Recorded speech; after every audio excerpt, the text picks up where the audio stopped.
আপনি কেন জিজ্ঞেস করছেন? এর পরবর্তী সরকার আসুক, আপনাদের নির্বাচিত সরকাররা আসুক, তারাই দায়িত্ব নিয়ে তারা করবেন, কি করবেন না করবেন। আমাদের অনেক গৌরবের ব্যাপার আছে যেগুলিকে আমরা নিজেরা স্বেচ্ছায় বিতর্কিত করতে চেষ্টা করছি। এটা করা উচিত না। হলো প্রবাসী অস্থায়ী সরকার। পরবর্তী পর্যায়ে এটা মুজিবনগর সরকার হিসেবে নামকরণ করা হয়েছে। তো এটা আমাদের বাস্তব ইতিহাস। ইতিহাসের উপরে কোনো কিছু আরোপ করা যায় না।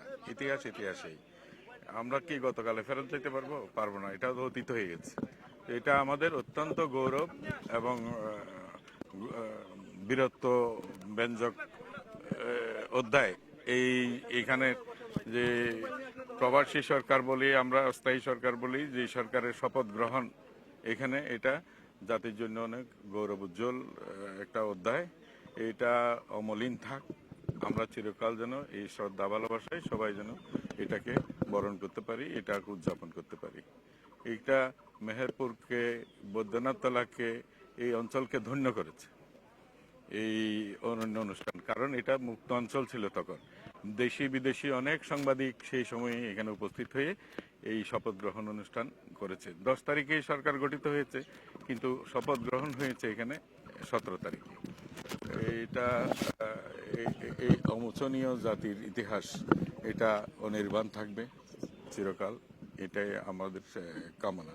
এবং আমরা দেখছেন আপনারা ঢাকা থেকে এসে আমরা সেরিমোনিয়ালি এটাকে স্মরণ করলাম এবং এটা সরকারের সিদ্ধান্তেই এটা আমরা এসেছি এখানে।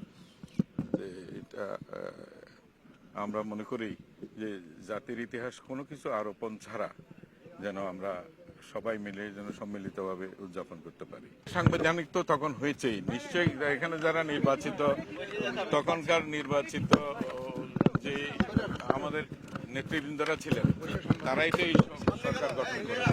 অবশ্যই সাংবিধানিক সরকার, কারণ এটা আন্তর্জাতিকভাবেও স্বীকৃত সাংবিধানিক সরকার। এটা আমাদের মুক্তিযুদ্ধকে সুসংগঠিত করেছে, মুক্তিযুদ্ধকে পরিচালিত করেছে এবং আন্তর্জাতিক বিশ্বের সাথেও সংযোগ স্থাপন করেছে। এখন একটু দেখে যাব এই যে কি পর্যায়ে ক্ষতিগ্রস্ত হয়েছে। নিশ্চয়ই এটা পুনর্নির্মাণ হবে, কারণ জাতির ইতিহাস তো অমোচনীয় থাকা উচিত। এটা আমরা ইতিমধ্যে নিয়েছি, কারণ বিষয়টা আমাদের জন্য গ্লানিকর। এটা যারা সত্যিকারের মুক্তিযোদ্ধা আছে তারা প্রতিনিয়তই এটাতে বিব্রত বোধ করেন যে যারা মুক্তিযুদ্ধে অংশগ্রহণ না করেও মুক্তিযোদ্ধা হিসেবে নানানভাবে নিজেদেরকে স্থাপন করছে, নিজেদেরকে পরিচিত করাচ্ছে।